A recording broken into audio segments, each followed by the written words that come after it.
سلامات ደቂ ዓበይቲ ኣብ ትግራይ ዘለኹም ከመይ ሓዲርኩም ከመይ ረፊድኩም ያው ወፃኢ ዘለና ደቃስ ሲኢና ብፅቡቅ ኩነታት ትግራይ ንቡር መንግስታት ተመሊሱ ቤት ምኽራ ንክውስን ኣብ መቐለ ተኣኪቡ ሰዓት እዚዩ ይርከብ ማለት እዩ። እዚ ናይ ቤት ምኽሪ ካብ ሕድሕድ ውክልና ናይ ህዝቢ ትግራይ ሒዙ ናብ መቐለ ተኣኪቡ ዝኒሄ ኣብዛ ቀረባ ግዜ ኣከባቢ ካብ 4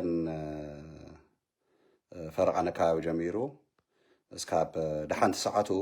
ድሕሪ ሰዓት 4 ንበሎ ብናይ ትግራይ ንግሆ ሚግ 27 ገልገሊኡ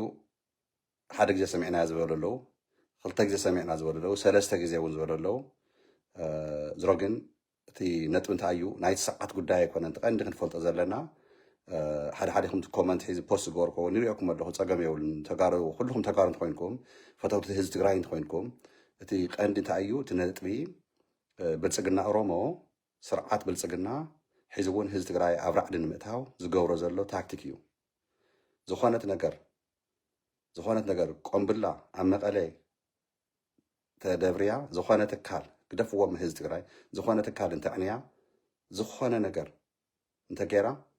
ስርዓት ብልፅግና ናይ መጨረሻ ዲክላሬሽን ኦፍ ወር ኣብ ህዝቢ ትግራይ እቲ ናይ ኢንተርናሽናል ኮሚኒቲ ክፈልጦ ዝግብኦ ህዝቢ ዓለም ማለት እዩ ክፈልጦ ዝግብኦ መብት ዓርሰ ውሳኔ ህዝቢ ትግራይ ኣብ ኢዱ እዩ። ራዕዲ ብስርዓት ብልፅግና ግን ዝፈርስ ዝብተን ሓይሊ ኣብ ትግራይ የለን። ህዝቢ ትግራይ ተፈቲኑ እዩ ብሓዊ ተፈቲኑ እዩ ብድሮናት ብሜጋት ብተፈላለየ 11 ሃገር ሒዙ መፅኡ ብልፅግና ኦሮሞ ኣብ ትግራይ ዝተፈፀመ ጀኖሳይድ ሒዚ ነቲ ናይ 3 ዓመት ግዝያዊ ምድንጋር ኣብ መቐለ ተቐሚጡ መጨረሻኡ ንሕና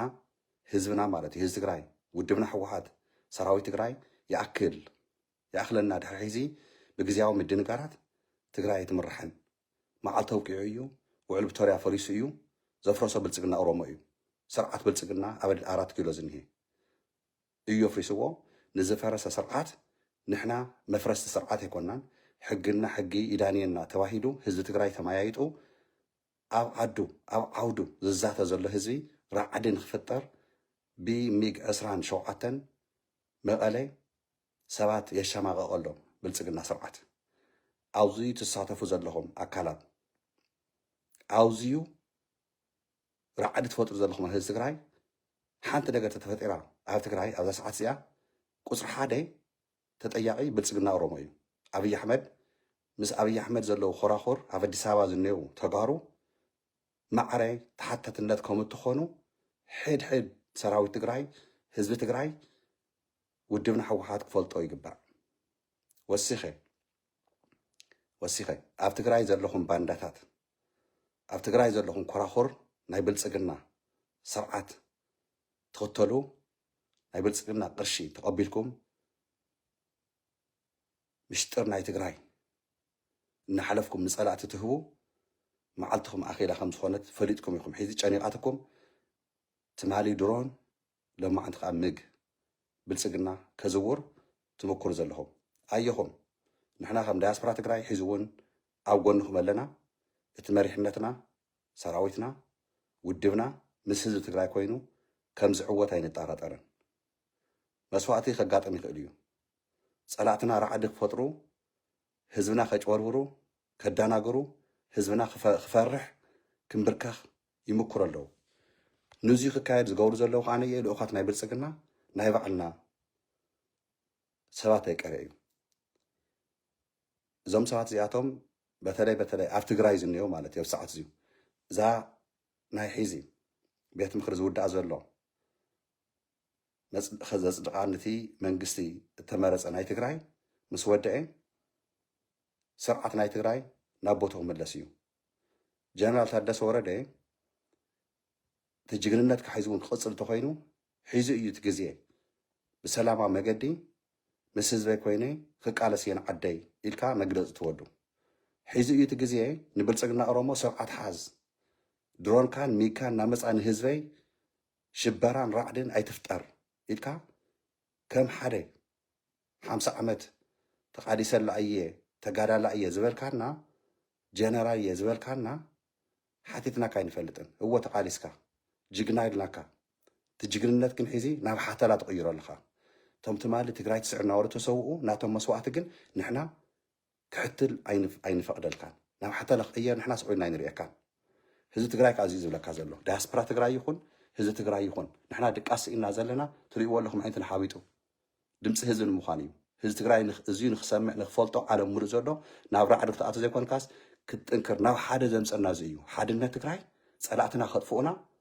ናይ ፀላእትና ልኡኻት ከዓ ኣብ ሕምብርትና ኮይኖም መመቐለ ኮይኖም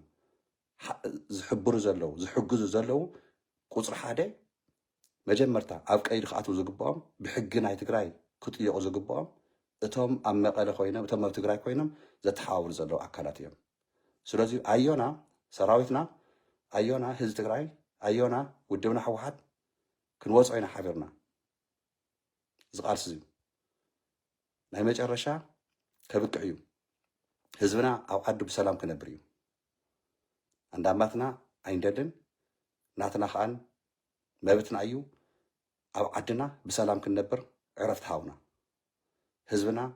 ሰላም ይባህጉ ህዝብና ሰላም ክነብር እዩ ድልየቱ ሰላም ኣይትነብር ክነጥፈአካ ኢና ድሮናት እናምፃና ክነሻማቐካ ኢና ሚጋት እናምፃና ክነፍርሐካ ኢና ክነፋርሐካ ኢና ክንብትነካ ኢና ዝብል ስርዓት ናይ ብልፅግና ተኸቲልኩም ትኸዱ ዘለኹም ተጋሩ ሸይምኾን እዩ መሕፈርቲ ኢኹም ናይ መጨረሻ መሕፈርቲ ከማኻትኩም መሰለ ውርደተኛ ኣብ ዓለም የለን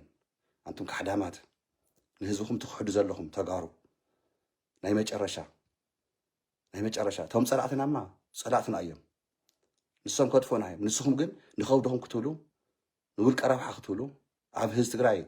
ዝመፅእ ዘሎ ራዕዲ ንስኻትኩም ስንእሽተይ ህሊናኹም እንደጠይቆትም ሰባት ከመይ ኢኹም ትስርሑ እንስሳ እኮ ህሊና ኣለዎ ንእሽተይ ካብቲ ናይ እንስሳ ህሊና እኳ ሓሲብኩም ሲ ንእሽተይ ሕዘው እዛ ሂወት ሒዝኩማ ዘለኹም እዛ ሂወት ዘለትና ፅባሕ ንጎ ክንከዳ ኢና እዛ ዓለም እዚኣ እታ ንረግፃ ዘለና ባይታ ንሕና ወና ክንኣቱ ኢና ግደፉ ተጋሩ ግደፉ ህዝቢ ትግራይ ዋዘኛ ከይመስለኩም ትንዕቆትኩም ግን ፅባሕ ንጎ ናብ ገደል ይኸእትወኩም ስርዓት ብልፅግና ብጎቲም ከራእይናኹም ክሓርደኩም ሕወሓት ኣይኮነን ከም ዝገብር ህዝቢ ትግራይ ኣይኮነን ከም ዝገብር ህዝቢ ትግራይ የዋህ እዩ ውድብና ሕወሓት ለባም እዩ ሰራዊትና ጅግና እዩ ባንዳታት ትግራይ ግን ፅባሕ ንጎ ትሪእዋ ኢኹም ፈኸር ኣይኮነን እዚ ስለዚ ህዝቢ መቐለ ጥንቃቐ ግበር ልቢ ግበር ራዕዲ ግን የድልየካን ኣዮና ክንወፅኦ ኢና ሓቢርና ኣብ ጎንኩም ኣለና ካብ ዳያስፖራ ትግራይ ሰላም ኩንለይ ያው ካብ ህራስ ግድም ኢለ ይከታተሎ ስለ ዘለኹም ባይታ ዘሎ እቲ ወቅታዊ ዝኾነ ዓለም ሙሉእ ዘለኹም ከምኡ እውን ኣብ ዓዲ ዘለኹም መቐለ ዘይትንቀሳቀሱ ዘለኹም ሓበሬታት ንክትረኽቡ ኢለ እዚ ቪድዮ ክሰርሕ ተገዲደ ተስኤ እዚኣ ዝብለኩም ዘለኹ ኣየኹም ኣለና ኢና ጎንኩም ኣይንውሐልኩምን ሰላም ኩንለይ ብጣዕሚ ዝፈትወኩም ብጣዕሚ ዘኽብረኩም ህዝበይ ኣየኻ ውድብና ቤት ምክርና ሒዚ በሸኳይ ወዳዲኦም ያው እቲ ስርዓት ናብ ቦትኡ ክሕዝ እዩ ሽቱ ክወቅዕ እዩ መንግስትና ናብ ቦትኡ ክኣቱ እዩ ስለዚ ኣዮና ራዕደይ የድልየና ጠንክሩ ክንወፅኦ ኢና ኣብ መቐለ ከዓ ኩልና ሓቢርና ሃገረ ትግራይ ክተንበልብል እያ እታ ባንዴራ ትሪእዋ ኣለኹም ድሕሪተ እኒኣ ባንዴራና መስዋእቲ ዝኸፈሎ እንታይ እዩ ዘርእየና ሃገርና ህዝብና ውድብና ሰራዊትና ኩሉ ዝሓቆፈ ቀፂሉ ዝመፅእ ህዝብና ናብ መረቦት ንምምላስ ሃገረ ትግራይ ንምውላድ እዩ ኣየኹም ሰላም ኩንለይ ይቕኒየለይ